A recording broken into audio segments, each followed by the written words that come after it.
भाई साहब, ये हमारे लिटिल फायर यानी अपने अग्नि बाबू की कहानी है। इनको एक गजब का चस्का लग गया। इन्होंने नोटिस किया कि भाई, जितनी बार ये म्यान से तलवार बाहर निकालते हैं, इनका पावर लेवल एक पायदान ऊपर खिसक जाता है। अब क्या था, अपने लौंडे ने दिन रात सोते जागते बस एक ही काम पकड़ डर लिया, खचाखच तलवार अंदर बाहर करना शुरू कर दिया। मतलब लोग नींद में खर्राटे लेते हैं और ये भाई साहब सोते में भी तलवार बांध रहे हैं। अब इनकी बद्धी दीदी ने इन्हें इस हालत में देख लिया। अब दीदी का दिमाग तो भाई एक्स्ट्रा ऑर्डिनरी था। उन्होंने इस हिलाने, मेरा मतलब है तलवार चमकाने की हरकत को कुछ और ही समझ लिया। उन्हें लगा लाइडिके का कैरेक्टर ही ढीला हो गया है, हाथ की सफाई कहीं और चल रही है। तब से दीदी ने इनसे ऐसी दूरी बनाई जैसे ये कोई वायरस हो, एकदम कोल्ड ट्रीटमेंट। पर अपना अग्नि बाबू, भाई को रत्ती भर फर्क नहीं पड़ डढ़ा। वो मन ही मन बोल रहा था, तुम लोग मुझे ठरकी समझो या पागल, मुझे क्या, मुझे तो बस 1 लाख का आंकड़ा पार करना है। एक बार ये आसमान चीरने वाली तलवारबाजी हाथ आ गई, फिर देखना तुम्हारा ये भाई क्या गदर काटता है। इधर अपने गुरुजी ठहरे सीधे साधे इंसान। उन्होंने देखा कि उनका ये चेला 24 घंटे बस तलवार म्यान में डाल रहा है और निकाल रहा है। गुरुजी को लगा बेचारे का टैलेंट घटिया है, इसलिए सदमे में आ गया है और दिमागी संतुलन खो बैठा है। गुरुजी ने सोचा कि चलो आज इस लाडचके को थोड़ा ज्ञान ध्यान देते हैं, आत्मा को शांति मिलेगी। अब स्टेज पर गुरुजी एकदम फुल फील के साथ आंखें बंद करके प्रवचन दे रहे हैं, मोह माया छोड़ो का पाठ पढ़ा रहे हैं और नीचे अपना भाई बैठा है। गुरुजी बोल रहे हैं अमम ब्रह्मास्मि और नीचे से आवाज आ रही है शू श्चर शू श्चर।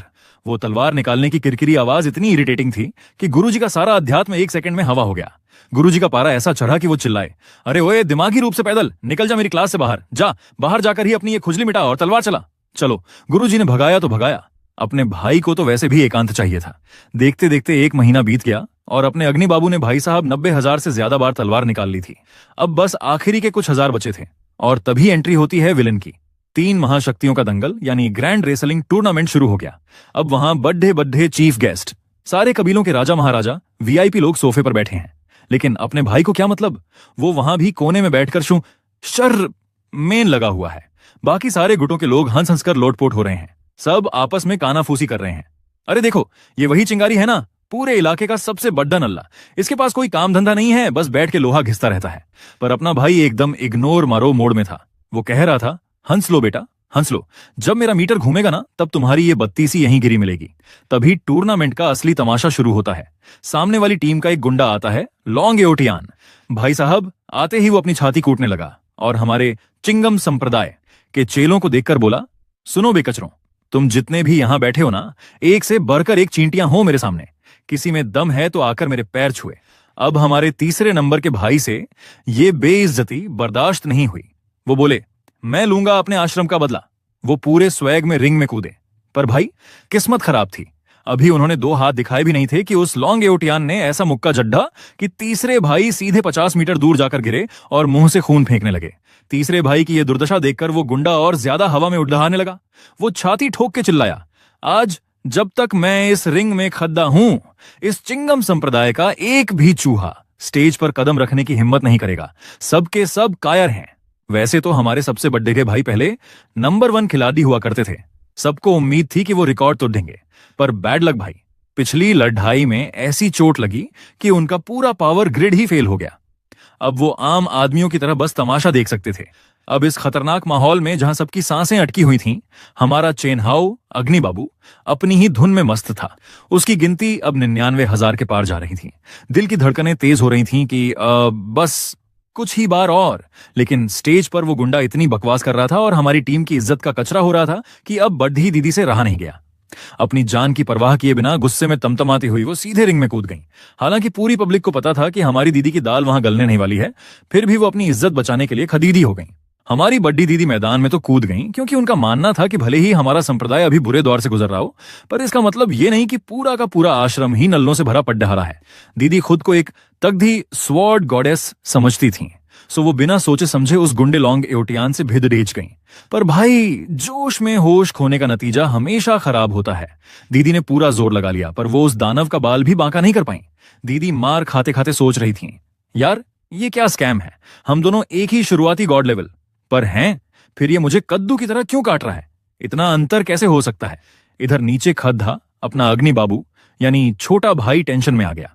उसे आश्रम के हारने का दुख नहीं था, उसे टेंशन इस बात की थी कि भाई अभी उसकी 1 लाख की गिनती में 500 बार तलवार निकालना बाकी है। अगर मैच अभी खत्म हो गया तो उसका तमाशा खिसक जाएगा। अब टाइम पास करने के लिए इस लाडेजके ने जो घटिया हरकत की, उसकी उम्मीद किसी को नहीं थी। उसने चुपके से पीछे जाकर हमारे बड़े भैया की पीठ पर एक जोरदार लात जमाई। चलो भैया, प्रसाद लो और जाओ देश की रक्षा करो। बड़े भैया, जिनकी सारी शक्तियां पहले ही खत्म हो चुकी थीं और जो एक आम इंसान की तरह खड्डे थे, वो सीधे उद्धते हुए रिंग के बीचों बीच जा गिरे। अग्नि बाबू ने सोचा था कि बड़े भैया कम से कम 2-4 मिनट मार खाकर टाइम पास करेंगे, तब तक मेरा कोटा पूरा हो जाएगा। पर भाई साहब, सामने वाले गुंडे ने सिर्फ एक फूंक मारी, मेरा मतलब है सिर्फ एक बेसिक मूव चला, और बड़े भैया गोली की रफ्तार से रिंग से बाहर आकर नाले में गिरे। अब तो लॉन्ग एओटियान के चेले चपाटे हवा में उड़े डियज गए। वो चिल्ला चिल्लाकर पूरे ग्राउंड में ढिंढोरा पीटने लगे। देख लो रे दुनिया वालों, ये चिंगम संप्रदाय वाले तो कतई कचरा हैं। एक भी माई का लाल ऐसा नहीं है जो हमारे बॉस के सामने 2 सेकंड टिक सके। ये बातें सुनकर आश्रम के बाकी भाई बहनों को इतनी शर्म आ रही थी कि मन कर रहा था कि जमीन फटे और वो उसमें समा जाएं। पर अपना अग्नि बाबू, वो अभी भी कोने में खड़ड़ा होकर पूरी शिद्दत से लगा हुआ था। शू शर्र, शू शर्र। ये देखकर बड्ढे भैया को, जो अभी अभी मार खाकर आए थे, भयंकर मिर्ची लगी। वो गुस्से में अग्नि बाबू के पास गए और ताना मारते हुए बोले, क्यों बे, तू तो बद्धी बद्धी डींगे हाँक रहा था ना कि तू एक ही झटके में इस लॉन्ग एओटियान का कीमा बना देगा। अग्नि बाबू ने चौंक कर कहा, अरे भैया, मैंने ऐसा कब बोला, मैं तो बस। लेकिन बड्ढे भैया ने उसे बोलने का मौका ही नहीं दिया। वो जोर जोर से चिल्लाने लगे, वाह शाबाश मेरे शेर, देखो सब लोग, हमारा ये भाई कह रहा है कि ये अकेले ही उस विलेन को धूल चटा देगा। जाओ भाई, दिखा दो अपना जलवा। बद्दे भैया असल में चाहते थे कि जो बेइज्जती उनकी हुई है, वैसी ही धुनाई इस लड़के की भी हो, ताकि उनका दिल बहल सके। अब जब पूरे ग्राउंड के लोग अग्नि बाबू को उम्मीद भरी और कुछ लोग मजे लेने वाली नजरों से देखने लगे, तो बेचारे को न चाहते हुए भी म्यान हाथ में लेकर रिंग की तरफ बढ़ना पड़ा। उसे स्टेज पर आता देख बाकी गुटों के चेले हंसते हंसते लोटपोट हो गए। अरे भाई, ये देखो, ये 24 घंटे लोहा घिसने वाला पागल आ गया, ये लड्डेगा हमसे। आज तो इसकी ऐसी कुटाई करेंगे कि ये तलवार पकड़ धाना भूल जाएगा। अब रिंग में अपना भाई खद्दा है और सामने विलेन का चेला। अग्नि बाबू ने धीरे से अपनी तलवार म्यान से बाहर निकाली। सामने वाले को लगा कि वाह, अब असली फाइट शुरू होगी। वो अपनी पोजीशन लेने ही वाला था कि अपने भाई ने तलवार वापस म्यान के अंदर ठोक दी और फिर तुरंत बाहर निकाली, फिर अंदर डाली। वो रिंग के बीच में खड़ा होकर सुपर फास्ट स्पीड से खचाखच करने लगा। ये अजीबोगरीब नौटंकी देखकर पूरे स्टेडियम में सन्नाटा छा गया। सब मुंह बाएं देख रहे थे कि ये लड़का लड़ेजने आया है या पीटी करने आया है। लोग हंसने लगे, भाई ये पक्का पागल हो गया है। लॉन्ग एओटियान का खौफ देखकर इसके दिमाग का फ्यूज उड़ गया है। लेकिन अग्नि बाबू को दुनिया से कोई लेना देना नहीं था। उसे पता था कि अगर सामने वाले ने पहला वार कर दिया तो वो सीधे यमराज के पास लैंड करेगा और उसका 1 लाख बार तलवार खींचने का मिशन अधूरा रह जाएगा। इसलिए वो बिजली की स्पीड से अपनी गिनती पूरी कर रहा था। ये देखकर लॉन्ग एओटियान का पारा 7वें आसमान पर पहुंच गया। वो अपनी तलवार निकालकर चीखा, साले ये क्या बकवास है। अग्नि बाबू ने हाथ दिखाकर कहा, अरे ओ बॉस, जरा 2 मिनट रुको, थको मत, तुम बैठ के चाय वाय पियो। मैं लाडीडियसने से पहले जरा वार्म अप कर रहा हूं, थोड़ा हाथ साफ कर लूं, फिर बताता हूं। इस अतरंगी हरकत ने लॉन्ग एओटियान को लाइफ का सबसे बड़ा शौक दे दिया। उसे लगा कि ये लड़ेज का उसका सरेआम पोपट बना रहा है। गुस्से से पागल होकर उसने एक जोरदार लात घुमाई और हमारे अग्नि बाबू को फुटबॉल की तरह रिंग में गिरा दिया और बोला, इसको भी इसकी औकात याद दिलाओ, ये लड़ेज ने आया है या यहां सर्कस चला रहा है। तो उस विलन लॉन्ग एओटियान ने हमारे अग्नि बाबू यानी चेन हाउ को लात मारकर गिरा दिया और पैर की जूती दिखाते हुए गुर्राया, अरे ओ नल्ले, अगर अपनी जान की भीख चाहता है तो अभी के अभी मुझे अपना दादाजी बोल। अगर अभी दादाजी पुकारा तो शायद जिंदा छोड़ दहर दूं, वरना तेरी छाती में इतने छेद करूंगा कि तू इंसान कम और मधुमक्खी का छत्ता ज्यादा लगेगा। इधर जमीन पर गिरे हमारे चेन हाउ ने अपनी उंगलियों पर गिना, भाई साहब 1 लाख के आंकड़े में अब सिर्फ 10 से 12 बार तलवार निकालना बाकी था। अब वो किसी दादा परदादा के चक्कर में नहीं पड़ने वाला था। उसने दुनिया जहान की परवाह छोड़ दी थी। उधर लॉन्ग एओटियान का पारा 7वें आसमान पर था। उसने अपनी पूरी गॉड लेवल ताकत समेटी और अपनी तलवार हवा में उठाई ताकि चेन हाउ के 2 टुकड़े कर सके। पर भाई, असली हीरो वही है जो ऐन मौके पर बाजी पलटे। जैसे ही उस विलन की तलवार नीचे आने वाली थी, ठीक उसी माइक्रोसेकंड पर हमारे भाई का 1 लाखवां तलवार निकालने का टास्क पूरा हो गया। और फिर जो हुआ, भाई साहब, सिस्टम ही हिल गया। अचानक आसमान से एक ऐसी चमचमाती हुई सुनहरी रोशनी चमकी और ब्रह्मांड को हिला देने वाला ऐसा खतरनाक तलवार का करंट पैदा हुआ कि पूरे स्टेडियम की लाइटें, मेरा मतलब है सबकी आंखें चौंधिया गईं। जब वो जादुई रोशनी धीरे धीरे धुंधली हुई तो नजारा देखने लायक था। चैन हाओ अपनी तलवार हाथ में लिए एकदम रिलैक्स कर रहा था, और बगल में जो हमारा विलेन था ना, वो हवा में तलवार उठाए वैसे का वैसा ही जम गया था, जैसे किसी ने स्टैच्यू बोल दिया हो। और फिर क्लोंग, कटर, उसकी वो कीमती तलवार उसके हाथ से छूटकर जमीन पर गिर गई। चेन हाओ ने अपनी नजरें उठाकर नीचे देखा। जो चेले चपाटे अभी तक हंस हंसकर लोटपोट हो रहे थे, उनके मुंह ऐसे खुले के खुले रह गए कि मक्खियां भी अंदर बाहर हो जाएं। सबके चेहरे पर ऐसा सन्नाटा था जैसे उन्होंने भूत देख लिया हो। हमारी बद्धी दीदी भी जमीन पर बैठी बैठी अपनी आंखें मल रही थीं। उन्हें यकीन ही नहीं हो रहा था कि इस लड़ेचके ने ये क्या कांड कर दिया। पर अपना चेन हाओ, वो तो एकदम मासूम। उसने अपना सिर खुजलाया, जैसे उसे खुद न पता हो कि क्या हुआ है। उसने बकवास समझे जाने वाली उस तलवार को वापस म्यान में ठोक दिया, अपने कपड़ाहों की धूल झाधी और चुपचाप रिंग से नीचे उतरने लगा। ये देखकर जमे हुए लौंग एवटियान को जैसे होश आया। वो हड्डबडा कर चिल्लाया, अरे ओए रुक, कहां जा रहा है? अभी मेरी और तेरी लड़ाई खत्म कहां हुई है? चेन हाओ ने मुद्दक कर उसे ऐसे देखा जैसे कह रहा हो, क्यों फालतू में अपनी बची कुची इज्जत दांव पर लगा रहा है भाई? उसने हाथ हिलाया और बिना कुछ बोले आगे बढ़ गया। तभी भीड़ को चीरते हुए हमारे गुरुजी प्रकट हो गए। गुरुजी जो अपनी दाढ़ी पर हाथ फेर रहे थे, उनका हाथ वहीं थम गया। वो चेन हाओ की तलवार को ऐसे घूर रहे थे जैसे उसमें कोई खजाना छुपा हो। गुरुजी एकदम गंभीर होकर बोले, चेन हाओ, सच सच बता, ये कौन सा जादू टोना है? तूने ये कौन सी खतरनाक कला सीख ली है? अब चेन हाओ, ठहरा चालू नंबर 1। उसने अपनी दोनों आंखें मटकाई, हाथ पीछे बांधे, पैर के अंगूठे से रिंग की मिट्टी खुरचने लगा और एकदम भोला बन गया। जैसे ही गुरुजी ने पलक झपकाई, वो वहां से 9-2-11 हो गया। आश्रम के पीछे वाले छोटे रास्ते पर चैन हाओ मजे से जा रहा था कि तभी पीछे से हाँफते हाँफते बड्डे भैया और बद्धी दीदी दौड़ा कर आए और उसे घेर लिया। बड्डे भैया, जो पहले चेन हाओ को पिटवाना चाहते थे, अब चमच्चागिरी पर उतर आए थे। वो बत्तीसी दिखाते हुए अंगूठा दिखाकर बोले, वाह चेन हाओ बाबू, मान गए यार, तुम तो छुपे रुस्तम निकले, अंदर ही अंदर एटम बम दबाकर बैठे थे। चेन हाओ ने अपनी तलवार पत्थर की टेबल पर रखी और एकदम सीरियस मुंह बनाकर बोला, अरे भैया, आप भी क्या बात कर रहे हो? मैं तो बस टाइम पास के लिए खेल खेल में तलवार निकाल रहा था। वो तो बस आज मेरा लक अच्छा था, वरना मेरी क्या औकात। दीदी ने अपनी भौहें सिकात ली। उन्हें पता था कि ये लड्डे का सफेद झूठ बोल रहा है। उन्होंने जैसे ही उस तलवार को छूने के लिए हाथ आगे बढ़ाया, कहानी में ट्विस्ट आता है आश्रम के सबसे खुफिया और पाबंदी वाले इलाके यानी नो एंट्री जोन के दरवाजे पर। वहां हमारे सबसे बड्ढे दादा गुरु अपने हाथ में जादू जैसा वो पवित्र डंडा लिए खड़े थे और किसी चेले को बहुत ही सीक्रेट और सीरियस इंस्ट्रक्शन दे रहे थे। वो पहरेदार चेला इतना डर गया कि बात सुनते ही उसने आव देखा न ताव और सीधे उस खुफिया गुफा की गहराइयों की तरफ सर पर दौड़ डाट लगा दी। उस खुफिया सुरंग के अंदर वो चेला इतनी हवा की रफ्तार से भाग रहा था कि उसकी धोती कुर्ता हवा में लहरा रहे थे और सुरंग की दीवारों पर जल रही मोमबत्तियां और मशालें उसके पीछे बुझने की कगार पर आ गई थीं। आखिर ऐसा क्या राज खुल गया है? तो वो पहरेदार चेला सुरंग के अंदर एकदम बुलेट ट्रेन की स्पीड से भागा जा रहा था। हवा के झोंकों से वहां लगी मशालें और मोमबत्तियां ऐसे हिल रही थीं जैसे अभी बुझ जाएंगी। लड़ियटके के माथे पर पसीने की बूंदें चमक रही थीं और वो सीधा जाकर ध्यान कक्ष के भारी भरकम दरवाजे पर रुक गया। उसने बिना सोचे समझे दरवाजे पर ताबदह तोदह थपेधे मारने शुरू कर दिए। खट खट खट। अब कमरे के अंदर का सीन देखो भाई। हमारे सुप्रीम बॉस यानी मुख्य गुरुजी एक कमल के आसन पर पालथी मारकर बैठे थे। उनके चारों तरफ एक मस्त हल्की सुनहरी रोशनी चमक रही थी। वो अपनी आंखें बंद किए लंबी लंबी सांसें ले रहे थे, एकदम ध्यान में मग्न। तभी बाहर से वो खटखट की आवाज आई। आवाज सुनते ही उनकी वो जादुई रोशनी हिली, पलकें कांपी और जैसे ही उन्होंने आंखें खोली, भाई साहब, उनकी आंखों से ऐसी कड़क लेजर जैसी सुनहरी रोशनी चमकी कि सामने वाला डर ही जाए। बॉस ने बस हवा में हाथ लहराया और वो टनों भारी पत्थर का दरवाजा गद गद गद करते हुए अपने आप खुल गया। अगले ही पल बॉस अपनी जगह से ऐसे गायब हुए जैसे कोई भूत हो और सीधे दरवाजे के बाहर आ खचे हुए। उनके कपड़े हवा में लहरा रहे थे और उनका स्वैग एकदम नेक्स्ट लेवल का था। बाहर मैदान में खड्डे। हमारे बड़े दादा गुरु ने जैसे ही बॉस को देखा, वो तुरंत लपक कर आगे आए, कमर झुकाकर नमस्ते किया और बोले, प्रणाम बॉस। बॉस के चेहरे पर कोई एक्सप्रेशन नहीं था। उन्होंने अपनी तीखी नजरें सीधे उस मैदान की तरफ घुमाई जहां अभी अभी हमारे अग्नि बाबू ने धमाका किया था। दादा गुरु ने सिर उठाकर पूरी बात बताई तो बॉस ने तुरंत गंभीर आवाज में ऑर्डर दिया, जाओ उस लड़े के चेन हाओ को तुरंत घसीट कर, मेरा मतलब है पूरे सम्मान के साथ मेरे सामने हाजिर करो। वहां खद्दा चेला बोला, जी बॉस, अभी लाया। और वो ऐसा दौड़ा कि आश्रम के रास्तों और गलियारों में पलक झपकते ही गायब हो गया। इधर हमारे चेन हाओ बाबू को दुनिया की कोई फिक्र नहीं थी। वो मैदान के एक कोने में चुपचाप घुटनों के बल बैठा था और टाइम पास के लिए वही पुरानी आदत दोहरा रहा था, तलवार अंदर तलवार बाहर। तभी वो संदेशा लाने वाला चेला हांफते हांफते वहां पहुंचा और चिल्लाया, ओए चेन हाओ, तेरी लॉटरी लग गई है, बड़े बॉस ने तुझे याद किया है। ये सुनते ही चेन हाओ का हाथ ऐसा कांपा कि तलवार म्यान समेत जमीन पर गिरते गिरते बची।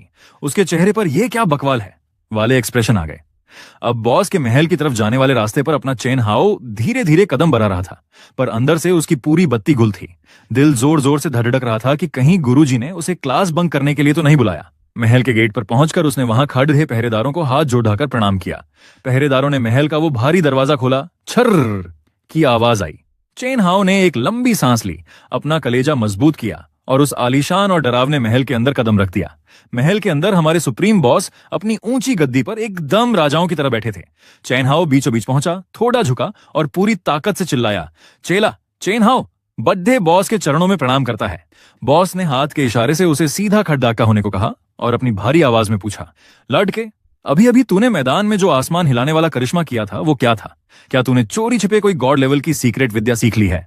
चेन हाओ ने हमेशा की तरह अपना सिर खुजलाया, एकदम बुद्धू जैसा मुंह बनाया और अपनी तलवार को देखते हुए बोला, अरे नहीं बॉस, ऐसा कुछ नहीं है। मैं तो बस टाइम पास के लिए खेल खेल में तलवार बाहर अंदर कर रहा था, मुझे क्या पता क्या हो गया। बॉस ने टेबल पर अपनी उंगली से टक टक करना शुरू किया। उनकी नजरें चेन हाओ को ऐसे स्कैन कर रही थीं जैसे कोई एक्सरे मशीन हो। उन्होंने देखा कि ये लड़का अभी भी नीचे मुंडी के बद्धे ही अनाधी तरीके से तलवार को म्यान में डाल रहा है और निकाल रहा है, बिल्कुल किसी नौसिखिए की तरह।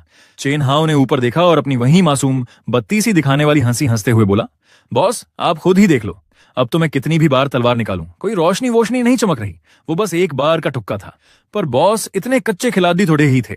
वो अपनी गद्दी से उठे और धीरे धीरे चलकर सीधे चेन हाओ के सामने आकर खड़े हो गए। उनके आते ही हवा में ऐसा खतरनाक प्रेशर बना कि चेन हाओ के माथे पर डर के मारे पसीना आ गया। वो हकलाते हुए बोला, बॉस आप मुझे ऐसे मत घूरिए, मुझे बहुत जोर से नर्वसनेस हो रही है। बॉस ने कुछ नहीं कहा, बस अपना हाथ धीरे से आगे बढ़ाया और चेन हाओ की उस रहस्यमयी तलवार को छूने ही वाले थे कि जैसे ही सुप्रीम बॉस यानी मुख्य गुरुजी ने उस रहस्यमयी तलवार को छूने के लिए हाथ आगे बढ़ाया, चेन हाओ के तो तोते उड़डेज गए। उसने तुरंत बिजली की फुर्ती से तलवार को पीछे छुपा लिया और उसके चेहरे पर ऐसी हवाइयां उड़ने लगीं जैसे चोर रंगे हाथों पकड़ा गया हो।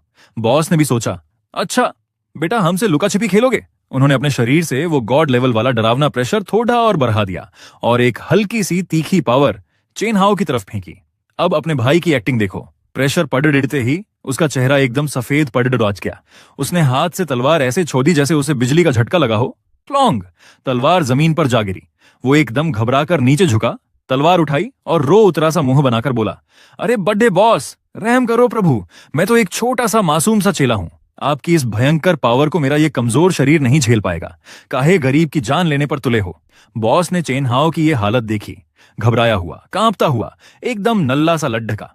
बॉस ने हवा में हाथ हिलाया और अपने मन में सोचा, धत तेरी की, मैं भी किस बुद्धू को महान योद्धा समझ बैठा, ये तो कतई पोपट है। वो ठंडी सांस लेकर बोले, चल छोड़ डा, हटा, शायद वो आसमान का चमकना सच में कोई इत्तेफाक ही होगा, खद्दा हो जा अब। ये सुनते ही चेन हाओ को ऐसा लगा जैसे फांसी के फंदे से बच गया हो। उसने तुरंत सीधे खड़े होकर गहरी सांस ली, मानो कह रहा हो, चलो भाई, जान बची तो लाखों पाए। बॉस वापस अपनी ऊंची गद्दी की तरफ बढ़े और बहुत ही ठंडे लहजे में बोले, देख लड्डेज के, तेरा टैलेंट तो एकदम घटिया और एवरेज है, पर तू मेहनत पूरी करता है, दिन रात लगा रहता है, इसलिए आगे भी ऐसे ही चुपचाप अपनी प्रैक्टिस जारी रखना, समझा? चेन हाओ ने तो सिर ऐसे हिलाया जैसे स्कूल का कोई संस्कारी बच्चा हो।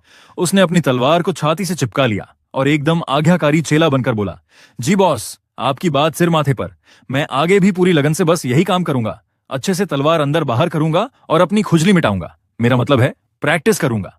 बॉस ने हाथ के इशारे से कहा, चल अब हवा आने दे, निकल यहां से। चेन हाओ ने प्रणाम किया और जैसे ही वो महल के दरवाजे की तरफ बढ़ा, उसके कदम एकदम हल्के हो गए। और भाई साहब, वो सुधरा नहीं। गेट से बाहर निकलते निकलते भी उसने अपनी गर्दन नीचे झुकाई और चुपके से 2 बार और तलवार खचाखच अंदर बाहर कर ही ली। जब वो महल के बाहर जा रहा था, तब भी दूर से उसके हाथ की वही हरकत चालू थी। इधर महल के अंदर खड़ी डीढ़ी बॉस अपनी दाढ़ी खुजलाते हुए उसकी पीठ को ऐसे घूर रहे थे जैसे सोच रहे हो, ये लड़का सच में पागल है या मेरा काट के गया है। महल के बाहर आते ही अपने अग्नि बाबू का असली रूप बाहर आ गया। उसके चेहरे पर एक बेहद शातिर और कुटिल मुस्कान आ गई, जैसी किसी चोर के प्लान कामयाब होने पर आती है। उसने चोरी से पीछे मुद्द कर महल की तरफ देखा और फिर तुरंत सीधे देखने लगा। दूर गेट पर खड़े बॉस अभी भी उसे देखकर गहरी सोच में डूबे हुए थे। अब सीन शिफ्ट होता है हमारे प्रवचन वाले गुरुजी के स्टडी रूम में। गुरुजी अपनी टेबल पर बैठे हाथ में एक चिट्ठी परच रहे थे और उनकी भौहें सिकुद्धी हुई थीं। बगल में अपना चेन हाओ खद्दा था।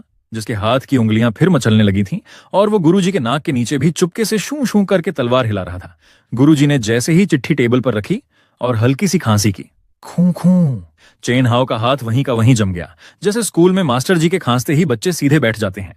गुरुजी ने हवा में हाथ लहराया और टेबल पर जादू से एक पुराना चमकीला लकड़ी का बक्सा प्रकट हो गया। गुरुजी गंभीर होकर बोले, देख चेन हाउ, वो जो पटिडिडोस का पीच ब्लॉसम आश्रम है ना, उनसे हमारे रिश्ते बहुत अच्छे हैं। तू जरा ये कीमती सामान का बक्सा वहां डिलीवर करा। रास्ते में कोई मटरगश्ती नहीं होनी चाहिए, काम वीआईपी है। चेन हाउ ने जैसे ही वो चमकीला बक्सा देखा, उसकी आंखें पैसों की थैली देखकर चमकने वाले कार्टून की तरह बड्डी बड्डी हो गईं। तो गुरुजी की डांट और चेतावनी सुनने के बाद अपने भाई ने एकदम बत्ती सी दिखाई, पागलों की तरह हंसने लगा और अपनी छाती ठोकते हुए बोला, अरे गुरुजी, आप भी कतई टेंशन मत लो यार। पूरे इलाके को पता है कि आपका ये चेला नंबर 1 का नल्ला है, जिसे सिर्फ तलवार अंदर बाहर करने के अलावा कुछ नहीं आता। भला मुझे जैसे सीधे साधे और बुद्धू लडडे से कौन दुश्मनी मोल लेगा? कोई मुझे हाथ भी नहीं लगाएगा। गुरुजी ने बेचारे ने अपना सिर पीट लिया। उन्होंने हार मानकर हाथ हिलाया और कहा, चल ज्यादा बकवास मत कर, अब निकल यहां से। अब अपना भाई आश्रम के मेन गेट पर पहुंचा। वहां हमारी बड्डी दीदी पहले से ही एक पोटली हाथ में लिए खड़ी थीं। उन्होंने वो पोटली चेन हाउ को थमाई और बड़े ही प्यार से एकदम नरमी से बोली, देख चेन हाउ, रास्ता बहुत लंबा और अजीब है, जरा संभल कर जाना। इस पोटली में मैंने तेरे लिए रास्ते का खाना पानी और चोट वोट लग जाए तो कुछ दवाइयां रख दी हैं, अपना ख्याल रखना। चेन हाउ ने पोटली पकड़ी और एक बड्ढी सी मासूम मुस्कान दी। वहीं बगल में खड्ड है। हमारे बड्ढे भैया क्या कर रहे थे? वो गुरुजी से छुपकर अपनी आंखें मटका रहे थे, भौहें ऊपर नीचे कर रहे थे और चुपके से चेन हाउ को थम्स अप दिखाकर चीयर कर रहे थे, जैसे कह रहे हो, जाओ छोटे भाई, झंडे गाड़ के आना। अब अपना अग्नि बाबू निकल पड्ढा सफर पर। पीठ पर वो भारी भरकम जादुई लकड़ी का बक्सा टंगा था, जिस पर साफ साफ अक्षरों में पीच ब्लॉसम आश्रम की सील लगी हुई थी, जो दूर से ही चमक रही थी। और हाथ में, भाई साहब, हाथ में वही अपनी पुरानी महबूबा यानी तलवार। वो रास्ते में चलते चलते भी खचाखच किए जा रहा था। कोई बढ़िया सा गाना गुनगुनाते हुए एकदम मजे में वो पहाड़ी रास्ते पर आगे बढ़ने लगा। चारों तरफ हरे भरे पेड़दाज, चिद्धियों की चहचहाहट, एकदम सुहाना मौसम। पर अपने भाई का ध्यान प्रकृति पर थोड़े ही था। उसने चुपके से नीचे देखा, जहां उसे हवा में तैरता हुआ अपना सीक्रेट सिस्टम पैनल दिख रहा था, जो सिर्फ उसे ही दिखाई देता था। उस स्क्रीन पर लिखा था, तलवार की पावर का लेवल 1,50,000। ये देखकर भाई के चेहरे पर जो तसल्ली आई ना, पूछो मत। उसने सोचा, चलो मेहनत रंग ला रही है, और उसने तलवार अंदर बाहर करने की स्पीड और बढ़ा दी। लेकिन ट्विस्ट तो बगल के जंगलों में छिपा था। झादियों के पीछे वो विलेन लॉन्ग एओटियान और उसके साथ 3 काले कपड़े पहने गुंडे यानी ब्लैक माउंटेन गैंग के 3 भाई छिपे बैठे थे। चारों के चेहरे पर गंदी वाली विलेन वाली स्माइल थी। उनमें से एक गुंडे ने अपनी छाती ठोकते हुए लॉन्ग एओटियान से कहा, लॉन्ग बॉस, आप कतई चिंता मत करो, हम ब्लैक माउंटेन के तीनों भाई मिलकर उस चूहे को ऐसा दबोचेंगे कि वो पानी भी नहीं मांगेगा। आपका काम समझो हो गया। लॉन्ग एओटियान ने एक खतरनाक और कमीनी हंसी हंसते हुए कहा, सिर्फ सामान नहीं लूटना है बे, मुझे उस साले को सरेआम ऐसा जलील करना है कि वो किसी को मुंह दिखाने लायक न रहे। इधर पहाड़ी रास्ते पर अपना चेन हाउ मजे से चल रहा था कि अचानक उसके कदम रुक गए। उसने अपने कान थोड़े खद्दे किए और आसपास की झादियों की सरसराहट भांप ली। भाई साहब, उसके चेहरे पर एक ऐसी हल्की सी मुस्कान आई जो किसी को दिखी नहीं। उसे समझ आ गया कि शिकार खुद जाल में फंसने आया है। उसने तुरंत अपनी एक्टिंग का गियर बदला, अपनी स्पीड धीमी कर दी और ऐसा नाटक करने लगा जैसे उसे कुछ पता ही नहीं है। झादियों के पीछे छिपे चारों विलेन अपनी सांसें रोके आंखें फाड़े रास्ते की तरफ देख रहे थे। जैसे ही चैन हाउ रास्ते के एक संकरे और तंग मोद्दे पर पहुंचा, उसने जानबूझकर अपना पैर पत्थर पर अड्ढाया, एक जोरदार एक्टिंग वाली फिसलन ली और सीधा जमीन पर जा गिरा। धड़ाम! उसकी पीठ पर बंधा बक्सा भी दूर जा गिरा। चेन हाउ ने अपना घुटना पकड़ डिडाच लिया और ऐसा मुंह बनाया जैसे उसकी हड्डी टूट गई हो। उसने डरने का नाटक करते हुए चारों तरफ देखा और घबराकर चिल्लाया, कौन है? कौन छिपा है वहां पर? बाहर आओ! लॉन्ग एओटियान और ब्लैक माउंटेन के वो तीनों गुंडे झादियों से ऐसे उछलकर बाहर आए जैसे मोगली के सामने शेर आ गए हों। चारों ने चेन हाउ का रास्ता रोक लिया। लॉन्ग एओटियन ने कमर पर हाथ रखा और चौड़ा होकर खद्दा हो गया। चेन हाउ ने थूक गटका, अपनी तलवार को कसकर पकड़ा और हकलाते हुए बोला, लो लॉन्ग भैया, आप यहां देखिए, ये मेरे आश्रम का सरकारी काम है, मैं ये सामान आपको नहीं दे सकता, प्लीज जाने दो ना। ये सुनते ही ब्लैक माउंटेन गैंग का सबसे बड़ा भाई अपनी बड्ढी सी डरावनी तलवार लेकर आगे बढ़ा और गरजा, अरे ओए छोटे, प्यार से समझा रहे हैं, ज्यादा हीरो मत बन, इज्जत से सामान दे दें, वरना इस तलवार से तेरी ऐसी हजामत करूंगा कि याद रखेगा। उसकी तलवार धूप में चमकी तो चेन हाउ और डर गया। डर के मारे अपना भाई 2 कदम पीछे हटा, फिर जानबूझकर दोबारा जमीन पर गिर गया और एक्टिंग के चक्कर में उसकी वो तलवार भी हाथ से छूटकर दूर जा गिरी। ये देखकर लॉन्ग एओटियान और वो तीनों गुंडे जोर जोर से हंसने लगे, जैसे उन्हें दुनिया की सबसे बड़ी जीत मिल गई हो। लॉन्ग एओटियान ने ताना मारते हुए कहा, हा हा हा, देख लो भाई, मैं तो पहले ही कहता था कि ये लड़का कतई डरपोक और नल्ला है। अब भाई साहब, विलेन लोग तो इसे मरा हुआ चूहा समझ रहे हैं, पर इन्हें क्या पता कि चेन हाओ मन ही मन इनकी उल्टी गिनती शुरू कर चुका है। तो जैसे ही चेन हाओ जमीन पर गिरा, वह घमंडी लॉन्ग एओटियान उस पर हंसते हुए तंज कसने लगा। हा हा हा, देख लो भाइयों, मैं तो पहले ही कहता था कि ये लड़का कतई कचरा है। इसे 24 घंटे सिर्फ तलवार अंदर बाहर करने के अलावा कुछ नहीं आता। रिंग में जो हुआ वो तो बस एक इत्तेफाक था, और इस गधे को लगा कि ये अपनी ताकत से जीता है। तभी ब्लैक माउंटेन गैंग का दूसरा भाई मुंह बनाते हुए बोला, लॉन्ग बॉस, इस नल्ले के मुंह क्या लगना, सीधे सामान छीनो और यहां से 9-2-11 हो जाओ। अब चारों विलेन अपनी अपनी तलवारें चमकाते हुए कदम दर कदम चेन हाओ की तरफ बढ़ने लगे और उसे बीच में घेर लिया। अपना चेन हाओ जमीन पर सिमटा हुआ थरथर कांपने का नाटक कर रहा था, पर भाई साहब, उसकी शातिर नजरें चारों की पोजीशन चेक कर रही थीं कि कौन कहां खड़ी ढिया है। तभी उसने अचानक आसमान सिर पर उठा लिया और चिल्लाया, रुको रुको, अरे ओ भाई साहब लोग, रुक जाओ, तुम लोग इस सामान को हाथ भी नहीं लगा सकते। तुम्हें पता भी है इस बक्से के अंदर क्या है? इसके अंदर हमारे बड्डे बॉस की बनाई हुई सबसे कीमती जादुई गोली हुआ शेंदान है। अगर तुमने इसे छुआ भी ना, तो हमारे दोनों बड्डे बड्डे आश्रम मिलकर तुम्हारी ऐसी चटनी बनाएंगे कि तुम पूरे ब्रह्मांड में कहीं छुप नहीं पाओगे। हुआ शेंदान का नाम सुनते ही चारों के पैर वहीं के वहीं जाम हो गए। उनके चेहरों पर हवाइयां उड़ाने लगीं। लॉन्ग एओटियान ने अपनी भौहें सिका दी। हालांकि उसे पूरा शक था, फिर भी वो थोड़ा डरते हुए बोला, अरे ओए, ज्यादा कहानियां मत कर, तेरे पास कहां से आई इतनी कीमती गोली? झूठ बोल रहा है साला। ब्लैक माउंटेन गैंग का बड्डा भाई भी दोनों आश्रमों के खौफनाक नाम सुनकर अंदर से हिल गया था। चेन हाओ ने तुरंत मौके का फायदा उठाया। वो जल्दी से घुटनों के बल रेंगता हुआ खड्डा हुआ और बक्से पर लगी सील की तरफ उंगली दिखाकर बोला, लॉन्ग भैया, अगर मुझ पर यकीन नहीं है तो खुद अपनी आंखों से देख लो। इस सील पर हमारे सुप्रीम बॉस के हाथ का सीक्रेट जादुई ठप्पा लगा हुआ है।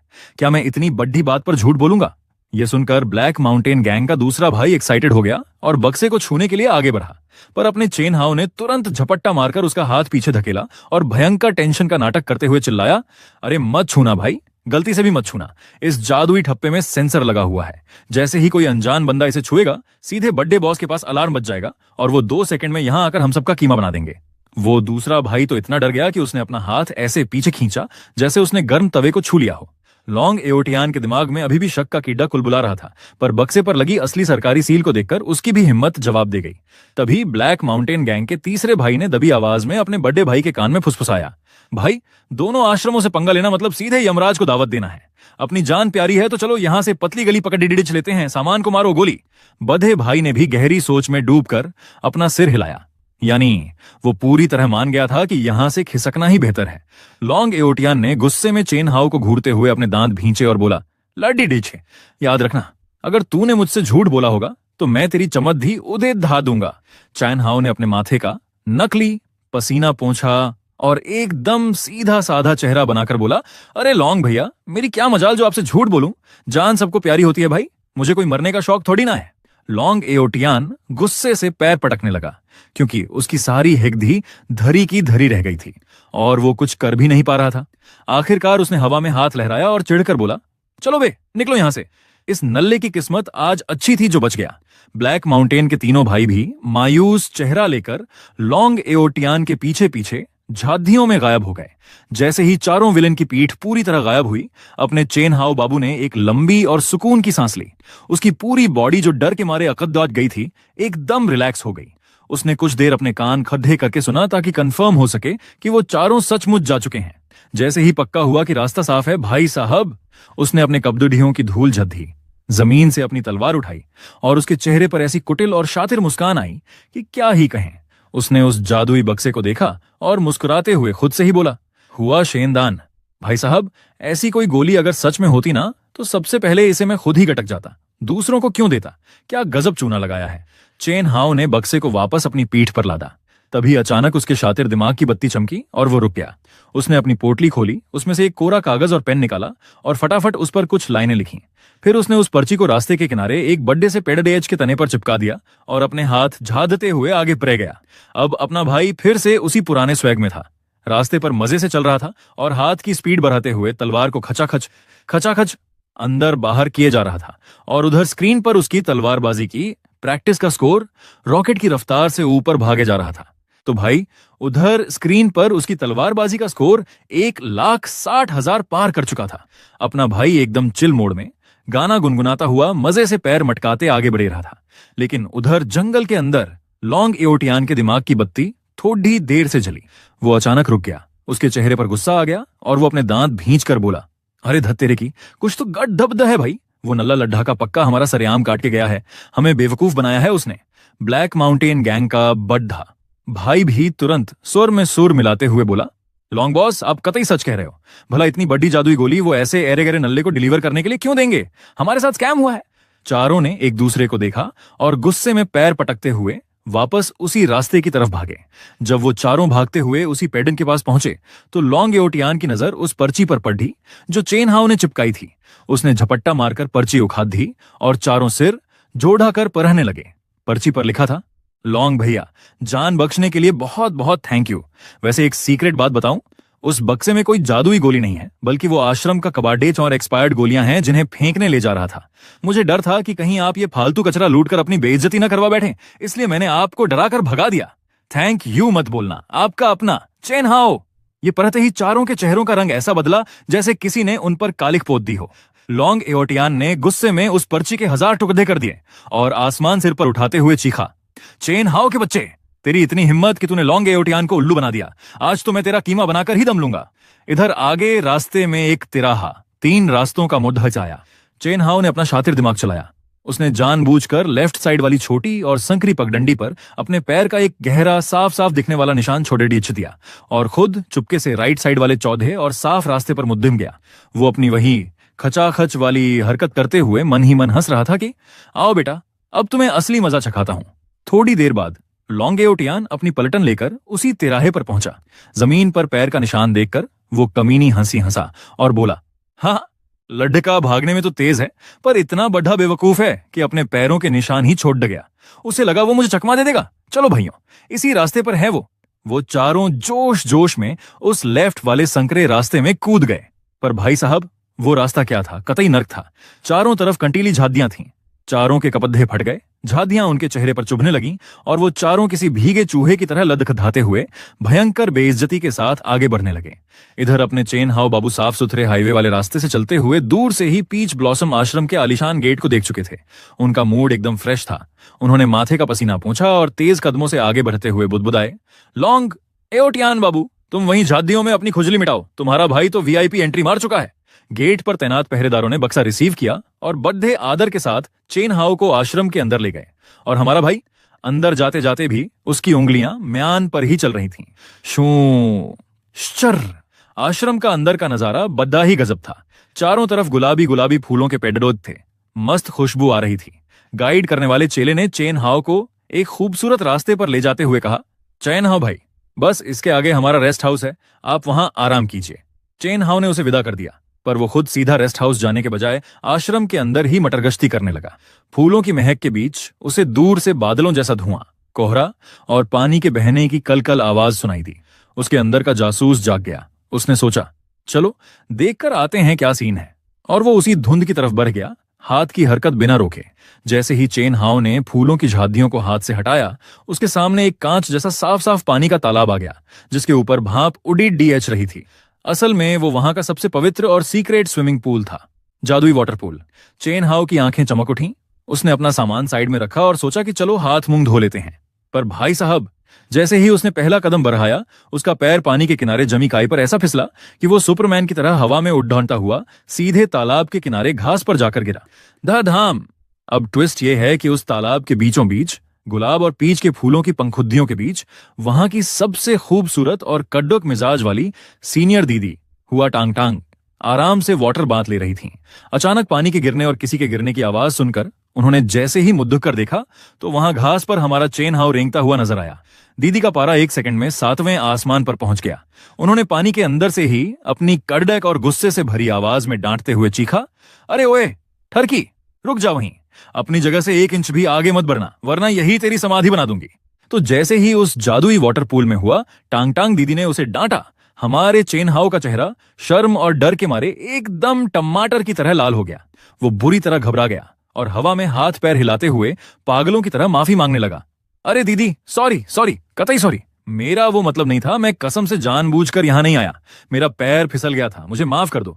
अब भाई बंदा भयंकर नर्वस था, और जब अपना भाई नर्वस होता है तो उसका हाथ अपने आप चलने लगता है। उसने हड़बड़ाहट में जमीन से अपनी तलवार उठाई और डर के मारे अनजाने में ही सुपर फास्ट स्पीड से फिर वही हरकत शुरू कर दी। खचाखच खचाखच, यानी तलवार अंदर तलवार बाहर। और ये करते हुए वो पीछे मुड़ा और वहां से बुलेट ट्रेन की रफ्तार से दुम दबाकर भागा। मजेदार बात देखो, भागते भागते भी उसका हाथ नहीं रुका। वो तलवार को म्यान में ठोकता और निकालता जा रहा था। इधर हुआ टांग टांग दीदी ने बिजली की फुर्ती से अपने कपड़े पहने। वो गुस्से और शर्म के मारे पैर पटकने लगी। उनकी आंखों में हल्के हल्के आंसू आ गए थे।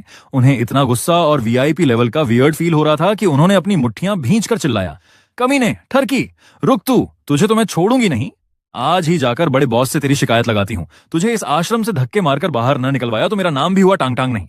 इतना बोलकर वो गुस्से में तमतमाती हुई सीधे मुख्य महल की तरफ दौड़ पड़ी। अब जरा हमारे अग्नि बाबू का हाल देखो। वो आश्रम के बरामदों और गलियारों में ऐसे भाग रहा था जैसे उसके पीछे साक्षात यमराज पड़ गए हों। और भाई साहब, उसका वो तलवार वाला दौरा अभी भी शांत नहीं हुआ था। भागते भागते भी वो मशीन की तरह तलवार अंदर बाहर किए जा रहा था। वहां से गुजरने वाले दूसरे चेले चपाटे उसे इस हालत में देखकर रुक गए और अपनी आंखें फाड़कर उसे ऐसे घूरने लगे जैसे वो किसी दूसरे ग्रह का प्राणी हो। चेन हाओ के माथे से पसीने की नदियां बह रही थीं और वो मन ही मन खुद को कोस रहा था। गया बेटा, आज तो तेरा बैंड बजना पक्का है। ये क्या भयंकर कांड हो गया। भागते भागते उसे समझ नहीं आ रहा था कि कहां जाए, सो उसने आव देखा ना ताव और रास्ते के किनारे बने एक बड़े से नकली पहाड़ के पीछे छुप गया। पहाड़ के पीछे दुबक कर वो अपने दोनों हाथों से सिर पकड़कर बैठ गया। उसका चेहरा एकदम उतर चुका था। वो अपने आप से ही बड़बड़ाने लगा, यार मेरी किस्मत इतनी घटिया कैसे हो सकती है। पूरे आश्रम में घूमने की जगह कम थी जो मैं सीधे लड़कियों के लेडीज बाथटब के पास जाकर गिरा। अब मेरा क्या होगा। उसने डरते डरते पहाड़ के पीछे से अपनी एक आंख निकालकर बाहर देखा। दूर कुछ चेले घूमते हुए दिखे तो उसने डर के मारे तुरंत अपनी मुंडी वापस अंदर खींच ली। दूसरी तरफ हुआ टांग टांग दीदी अपनी दो सहेलियों महिला चेलों को साथ लेकर मुख्य महल के गेट पर पहुंच चुकी थीं। वो गुस्से में लाल पीली होकर जोर जबरदस्ती से महल का दरवाजा पीटने लगी और पूरी ताकत से चिल्लाईं, बड़े बॉस, इंसाफ करो, मुझे न्याय चाहिए। उस चिंगम संप्रदाय का एक आवारा लड़का चुपके से मुझे नहाते हुए देख रहा था। उसे कड़ी से कड़ी सजा मिलनी चाहिए। महल का भारी भरकम दरवाजा धीरे से खुला और अंदर से एक सीनियर गुरुजी ने अपना सिर बाहर निकाला। उनके चेहरे पर ये क्या नया तमाशा है वाले एक्सप्रेशन थे। महल के अंदर का माहौल एकदम शांत था। बढ़िया अगरबत्तियां जल रही थीं और वहां के सुप्रीम बॉस अपनी गद्दी पर बैठे थे। अब देखना यह है कि जब बॉस को चेन हाउ की इस अतरंगी हरकत का पता चलेगा तो वो हमारे अग्नि बाबू की तलवार जब्त करेंगे या उसे सीधे जेल में डालेंगे। तो जैसे ही महल के अंदर से बुलावा आया, चेन हाउ के चेहरे पर हवाइयां उड्डोमने लगीं और डर के मारे उसका पूरा बदन कांपने लगा। वो थर थर कांपता हुआ खद्दा हुआ। बाहर का मौसम भी ऐसा हो गया था जैसे अभी कोई विलेन कड़कती बिजली के साथ एंट्री मारेगा। चेन हाउ उस पहरेदार चेले के पीछे पीछे ऐसे भारी कदमों से चल रहा था मानो उसके पैरों में टनों भारी लोहा बांध दिया गया हो। महल के अंदर कदम रखते ही माहौल एकदम कड्डू ढक और सीरियस था। चैन हाउ ने मुंडी नीचे झुकाकर एंट्री मारी तो उसने देखा कि बगल में हमारी हुआ टांग टांग दीदी आंखें बड्डी बड्डी करके गुस्से में खूंखार शेरनी की तरह उसे घूर रही है। चेन हाउ ने तुरंत कमर झुकाई और बोला, चेला चेन हाउ बड्डे बॉस को प्रणाम करता है। वहां की लेडी बॉस यानी कि मुख्य गुरुजी ने बड्डे ही शांत और मीठे लहजे में पूछा, चेन हाउ बेटा, ये टांग टांग कह रही है कि तू चोरी छिपे इसे तालाब में नहाते हुए देख रहा था। क्या ये बात सच है? जरा हमें भी तो पता चले। ये सुनते ही चेन हाउ का चेहरा शर्म और डर के मारे एकदम टमाटर की तरह लाल हो गया। वो हाथ जोड़कर हड्डबड्डाते हुए बोला, अरे नहीं बॉस, घोर अनर्थ, मैं तो बस रास्ता भटक गया था और गलती से वहां जा गिरा। मेरा कोई गलत इरादा नहीं था। टांग टांग दीदी बीच में ही पैर पटक कर चिल्लाई, झूठ बोल रहा है ये नंबर 1 का ठरकी। रास्ता भूलकर कोई सीधे लाड़कियों के पर्सनल स्विमिंग पूल में गिरता है क्या? बर्थडे बॉस, इसकी बातों में मत आना, ये बहुत बद्धा शातिर है।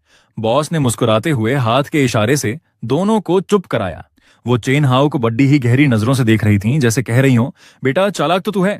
फिर बॉस ने अपना फैसला सुनाया, देखो चेन हाउ, चाहे गलती से हुआ हो या जानबूझकर, तुमने टांग टांग को उस हालत में देखा तो है।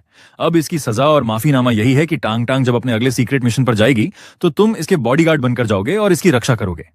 इतना बोलकर बॉस ने हवा में हाथ लहराया और पटाक से एक गुलाबी फूलों के डिजाइन वाला चमकीला जादुई टोकन चेन हाउ के पैरों के पास आकर गिरा। चेन हाउ ने रोते रोते वो टोकन जमीन से उठाया।